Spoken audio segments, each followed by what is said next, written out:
Welcome back, Dumb Boots. So we're going to do something a little unusual today, for a lot of reasons. First off, I actually recorded this yesterday, and it was like 30 odd minutes, so I'm going to definitely try to not do that. I'll try. Another thing we're going to do is I'm going to give mostly a Dharma talk on practice, right? On the practical side of the house. It's going to be short on the Dharma, long on the explanation. So let's get right to it, shall we? So I've been thinking,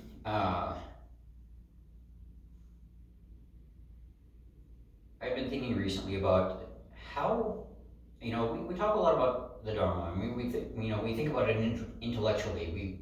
We reflect on it. We think about it. We kind of like do all of that. But what do we do? How do we put it into practice? Where is it actually going to be used, right?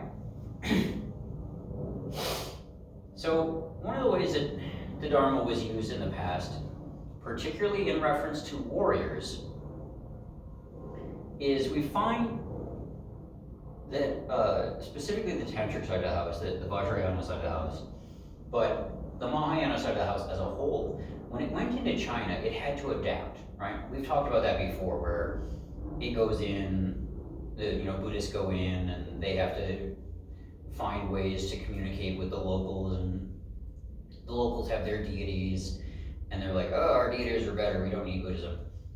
Buddhists are all like, oh, hey, yeah, your deity said that they were gonna, they hashed it out with the Buddha, they talked it out, and we have this scripture that says that they talked it out, and your deity said that they would protect the Buddha, so we can be friends, right? Most of the time it worked. One of those that they brought in, not one of those that they brought in that way, but one of the ones that they brought in from India, which had some later additions that the Taoists in China kind of clombed onto, was Marishiten, or Marishiteva. And I bring her up because she was really closely associated with warriors. So what I'm going to do is I'm going to read a little bit about some of her qualities, and then we're going to talk about how she was utilized. And I'm going to actually bring in a book. It's a good book, but it's stupid expensive. For those who like the academic side of the house and are really super inclined, it's well worth the price of admission, but that ticket is a steep ticket, right? So, Marishiteva is, and I have her right here, but you guys probably can't see her too well, which ultimately is kind of ironic, since she was, one of the main things that she brought to warriors was invisibility. Yeah, I know, right? Warriors want to be invisible. Well, kind of. So, most of her characteristics fall in the line of what she was able to bring to the warrior. Invisibility I had mentioned, imperturbability, steadfastness. All of these things are good characteristics to have when you're going into combat, right? But what she did and how the Buddhists brought her in to the lives of warriors was so much deeper than that and so much more meaningful. And it's a way that in the past was utilized to bring warriors to a combat state and then out of that combat state, not by some of it was by special training and a little bit of incantation, a little bit of ritual, but not by keeping people constantly on, constantly in readiness, in sustained readiness, constantly doing this, and this. There was a process by which ancient warriors, and we would do well to learn from this, went from pre-combat to combat, and then from combat to post-combat, from civilian to soldier and then back. And you can do this multiple times every day if you needed to, right? We don't do that, and we really should, right?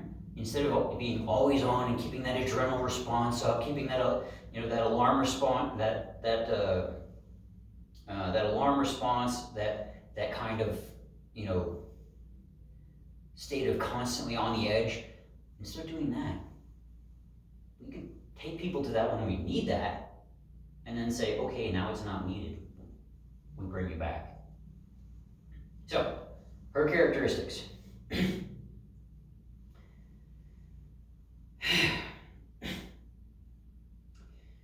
She symbolizes rays of light preceding the rising of the sun and the moon, and can be interpreted as a morning star which precedes the sun disappearing as it rises into the sky, right? So that's where her visibility comes in. There is no one who can see her, no one who can seize her, no one who can deceive her, no one who can bind her, no one who can destroy her wealth. Those who bear malice cannot obtain her abilities. That's pretty interesting, right? Now, obviously, that last one is a Buddhist addition because she was originally out of one of the many Indic traditions extant in India at the time. And that was definitely a Buddhist addition, right? Those who bear malice, say greed, aversion, and ignorance, right? Aversion, if malice falls under that category. Those who bear malice, those who have aversion, can't use her skills, can't use her abilities, right? This is saying, what did we say last week? We talked a lot about it, right? This is saying those who are deluded, those who are full of hate and malice, and those who are greedy can't use these abilities. They will never get to her level of invisibility. They will never get to her level of imperturbability. They will never get to her steadfastness. They will never be able to utilize the volition which she is known for, right? That is the no one can seize her, no one can deceive her, no one can bind her, right? That's also a kind of way of saying, okay, warriors need to have compassion too. I'll get into that in a bit.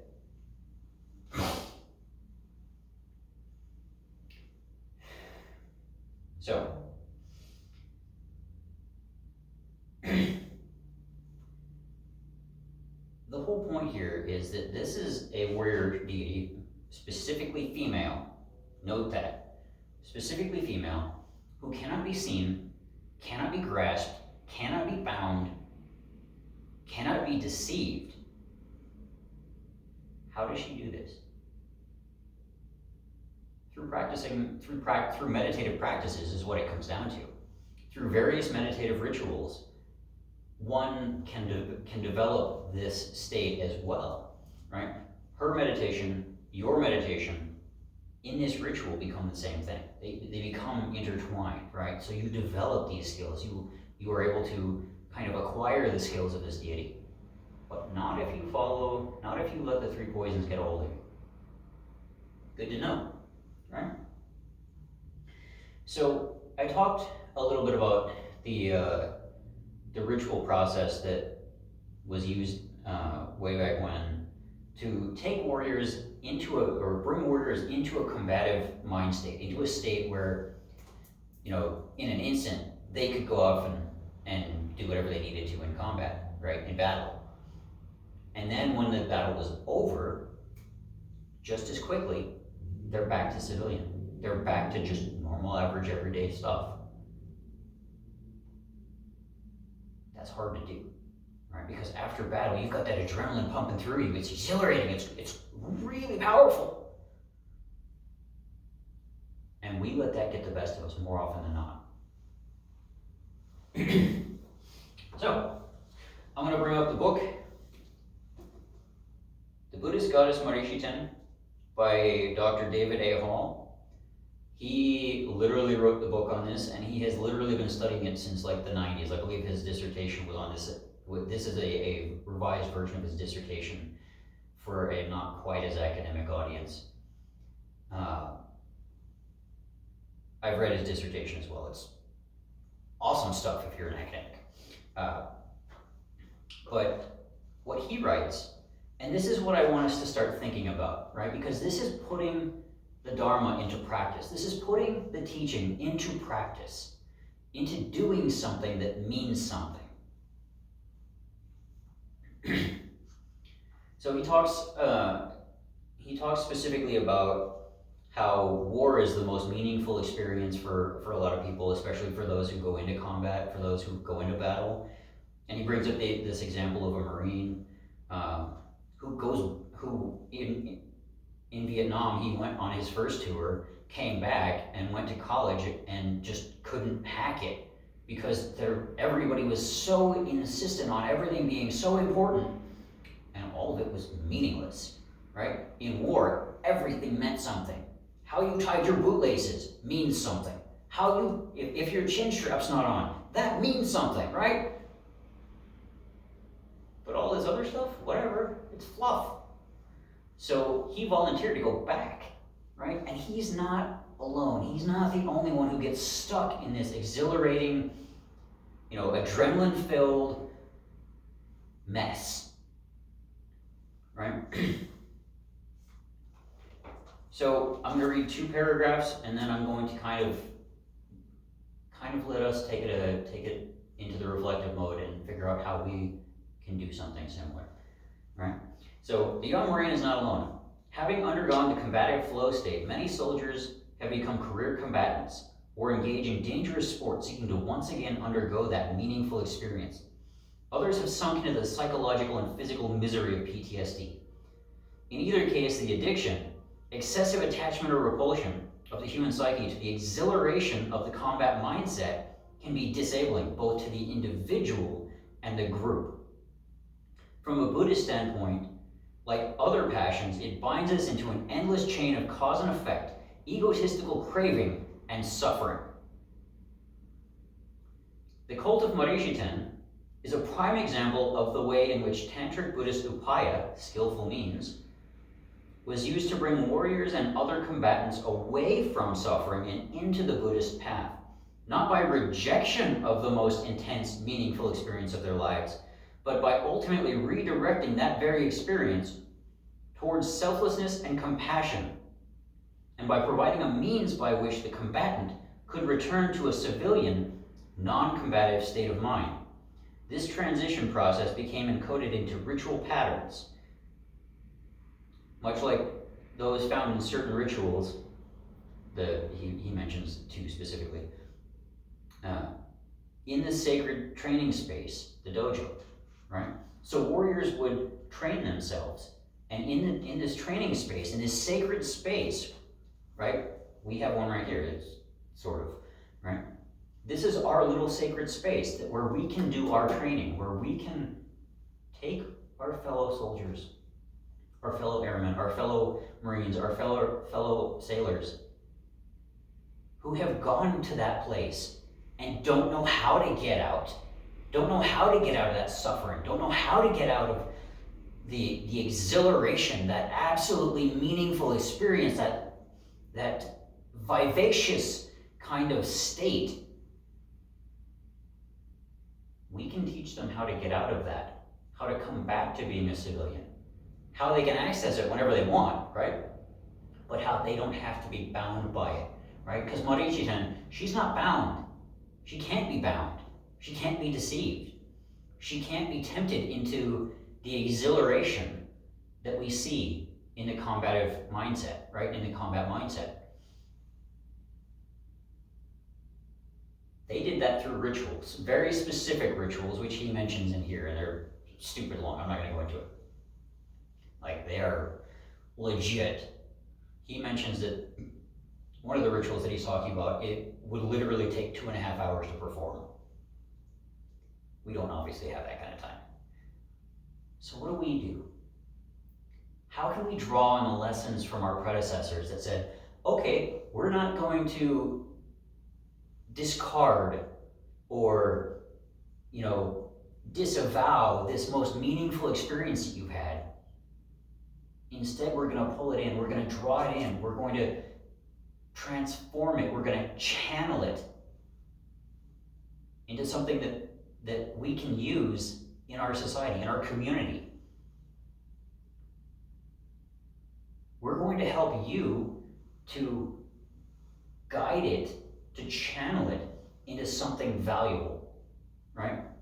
Because it meant something during combat, it was necessary. But that energy, if stuck in that combat mindset, does nothing for our community after you come back, right? In fact, it does quite the opposite. It does nothing good at the very least, and it does a lot of things bad. Because this is where we get PTSD. This is where we get, people who go out, and this is where we get the domestic violence. This is where we get the alcoholism. This is where we get all of this host of conditions that are associated with combat that are super terrible. We can bring those people out of it. We just have to figure out how.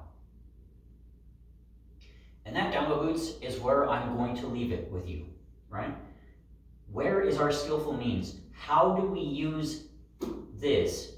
How do we use the teachings of this Buddhist deity as it were? How do we use her example, the symbolism that she represents? How do we use that to help our fellow members of the military, former and present, to come out of that mindset? How do we help them to channel that, to transcend where they were, to transform that energy? Not getting rid of it, not by getting rid of it, but by turning it to some other meaningful purpose, some other selfless purpose. How do we do that? I don't have all the answers. I'm not going to pretend like I do. How do we do that? That's what I want to know, Don Boots. Leave your answers in the comments. I would love to read what you have to say. All right? With that,